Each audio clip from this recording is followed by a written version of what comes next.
No enemy, no warning shots, no combat mission, just a knock at the door. For Caitlin Lyon, that knock didn't come with noise or urgency. It wasn't chaos. It was quiet, controlled, official. Two uniformed figures standing where her husband should have been.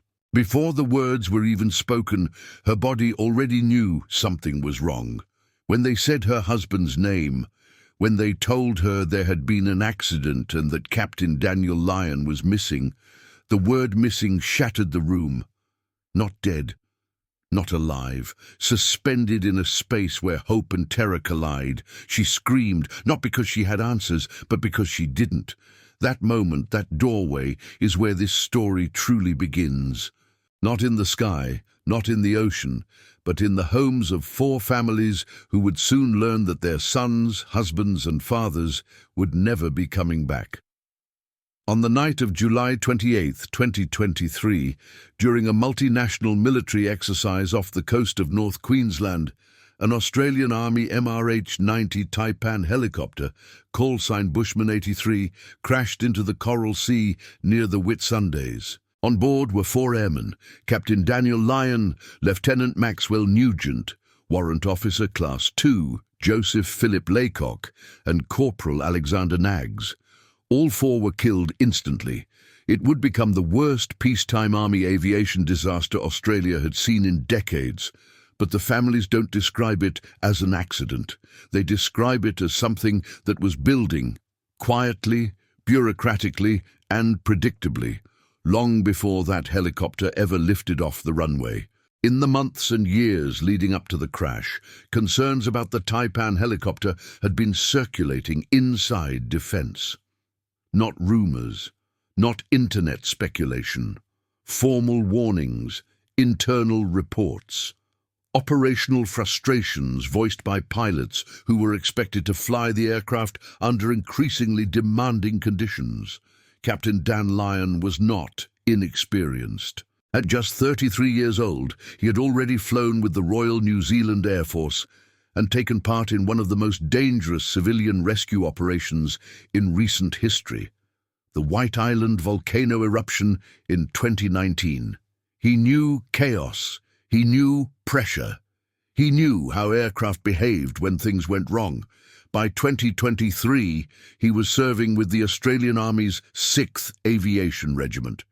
And increasingly, he was spending more time on the ground than in the air. The reason was simple. The Taipan wasn't reliably flyable. Aircraft were frequently grounded, maintenance issues stacked up, training hours were lost, pilots joked about whether they'd even get airborne on a given day. But underneath the humor was something darker: erosion of confidence, loss of proficiency, a creeping sense that risk was becoming normalized. Lieutenant Max Nugent, just 24 years old, shared those concerns. He told his parents that defense had given them a Ferrari when what they actually needed was something far simpler and more reliable. The Taipan, he said, was overly complex, temperamental, and prone to failure. Flying time, the lifeblood of pilot readiness, was being cut by availability issues alone. Less flying meant less familiarity. Less familiarity meant higher risk. And that risk compounded year after year. As early as 2016, former Chief of the Defence Force Sir Angus Houston had advised that the Taipan was unsuitable for special operations. That advice was noted and then ignored. The helicopter remained in service. The missions continued. Even when the Taipan was flying, critical information was being withheld from the pilots.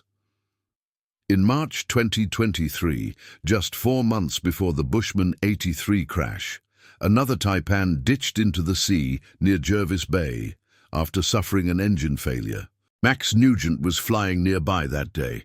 He saw firsthand how close that incident came to killing multiple soldiers. Had it happened over land, the consequences would have been catastrophic.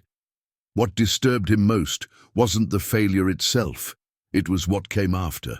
Pilots were sent back into the air without being fully briefed on what had gone wrong. Dan Lyon was furious. According to his wife, he confronted senior officers at the base, demanding answers. He wasn't shouting for attention. He was shouting because he believed lives were being placed at risk. He warned them plainly, someone is going to die. 4 months later, that warning became reality. The exercise in North Queensland was high risk by design. Night flying, tight formation, low altitude, limited visibility. But risk in training is supposed to be calculated, managed, mitigated. Instead, the families say, conditions on the ground made the mission even more dangerous. The crews were exhausted. Accommodation near Proserpine Airport was cramped, noisy, and unbearably hot. Sleep was fragmented. Aircraft noise continued throughout the night. Fatigue accumulated. Experts later compared the level of fatigue to flying while mildly intoxicated. This wasn't wartime. This wasn't combat necessity. This was training. On the night of July 28th, weather delays forced changes to the flight plan. Time slipped, pressure mounted. Eventually, Bushman 83 took off at 10:14 p.m., flying low in a left-hand formation alongside 3 other helicopters. 19 minutes later, 3 minutes from disaster, Dan Lyon took control of the aircraft from Max Nugent. The exchange was calm, routine, professional. At 10:36 and 25 seconds, Bushman 83 hit the water at nearly 260 kilometers per hour. There was no distress call. The impact was unsurvivable. Debris scattered across the Whitsunday Passage. Some floated. Much of it sank. Very little of the men themselves was ever recovered. In Max Nugent's case, nothing at all. His parents were returned only his wallet, dog tags, and Garmin watch. 24 years of life reduced to 3 objects. Defense conducted its own investigation over nearly 2 years. The conclusion: the pilots had become spatially disoriented due to fatigue, poor weather, and limited visibility. Case closed. Except it wasn't. Because 5 years earlier, a highly experienced Army test pilot, Major Ian Wilson, had warned defense about a specific piece of equipment being used by Taipan crews. A helmet-mounted display system known as Top Owl. On paper, it was cutting edge. Flight data projected directly onto the visor, but during testing, Wilson discovered something alarming. When pilots turned their heads, critical information inverted. Pitch could appear as roll. Up could look like sideways. In low visibility, high-stress conditions, that flaw was lethal. Wilson and his colleagues assessed Top Owl as posing an unacceptable risk of multiple deaths. Their report was rejected. Defense retested the system under benign conditions and pushed it into service anyway. Pilots were instructed to rely on the helmet only when looking straight ahead, a workaround. When Wilson learned the conditions Bushman 83 had flown into that night, he says he knew immediately what had happened. And he hasn't slept properly since. When defense released its findings, the conclusion appeared definitive. Spatial disorientation, fatigue, weather, visibility, a tragic alignment of known aviation risks. The Taipan helicopter itself, they said, was not to blame. Nor was the helmet-mounted display system worn by the pilots that night. But for Major Ian Wilson, that conclusion was not just incomplete, it was technically wrong. Wilson wasn't a commentator, he wasn't a grieving parent. He was one of Australia's most experienced military test pilots, a man whose career had been built on identifying risk before it killed people. And 5 years before Bushman 83 ever went down, he had tested the very helmet system worn by Dan Lyon and Max Nugent on that final flight. The system was called Top Owl 5.1, a helmet designed to project flight data directly into the pilot's field of vision. Altitude, pitch, roll, attitude, all visible without looking down at the instrument panel. In theory, it was meant to enhance safety. In practice, Wilson discovered something deeply disturbing. When the pilot looked straight ahead, the information appeared normal, but when the pilot turned their head, left, right, down, the system behaved unpredictably. Pitch began displaying as roll. Orientation cues inverted.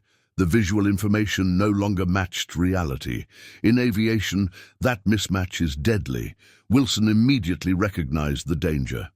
In degraded visual environments, darkness, cloud, rain, over water, pilots rely on instrument cues to maintain spatial orientation. If those cues lie, even briefly, the brain reacts before logic has time to intervene.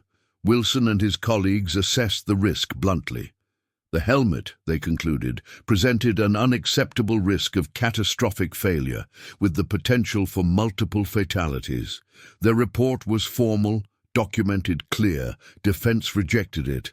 Instead, another branch of defense retested the system under controlled, low-stress conditions and declared it acceptable. Millions of dollars had already been spent.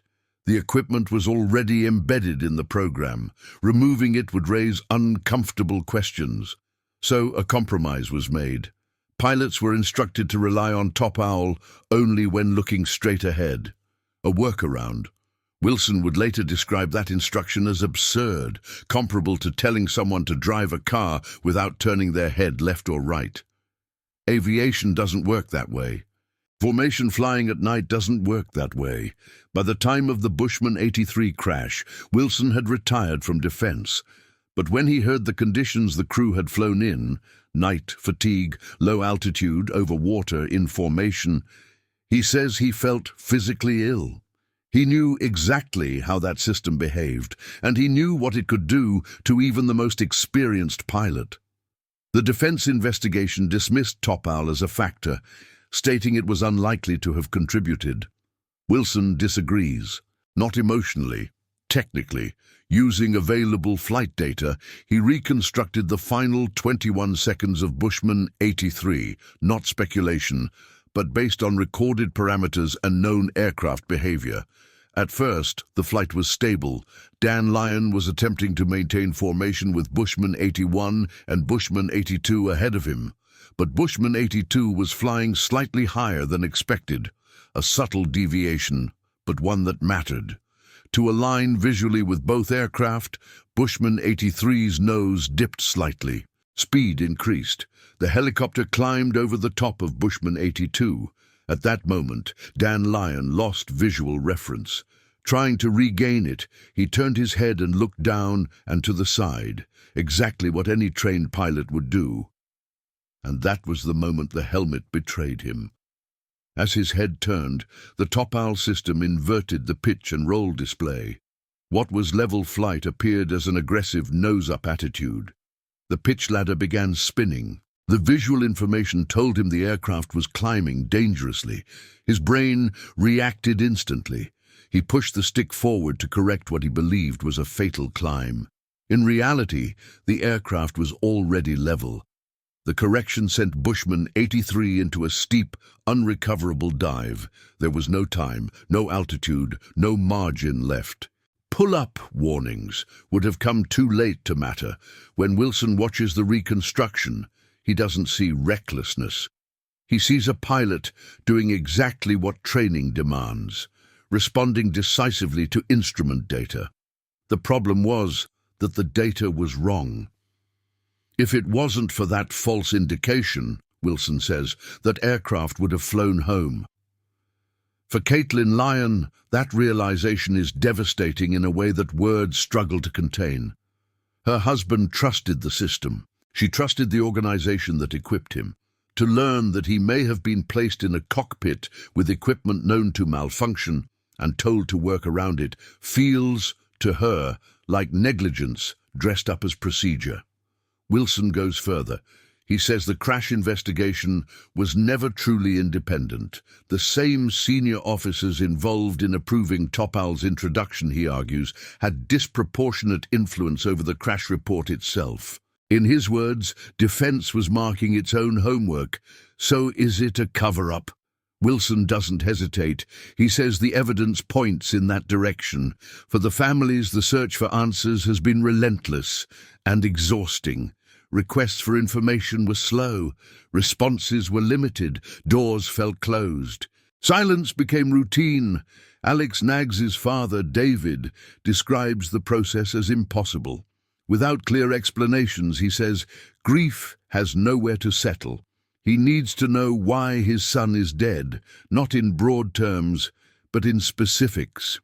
When he steps inside a Taipan helicopter now, he notices details others overlook. The side doors were closed on Bushman 83 that night.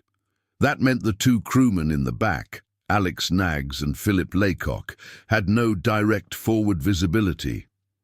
Yet they were wearing traditional night vision systems with significantly better performance than the pilot's helmet displays. They could have helped, but they couldn't see what the pilots needed them to see. By the time anyone realized something was wrong, the aircraft was already falling. There is no official memorial for Bushman 83, no plaque at the crash site, no permanent acknowledgement within the defense system that failed these men. Instead, the families gather at the North Bondi RSL, a wall overlooking the ocean, a place where their sons' names sit alongside other fallen Australians, together, remembered.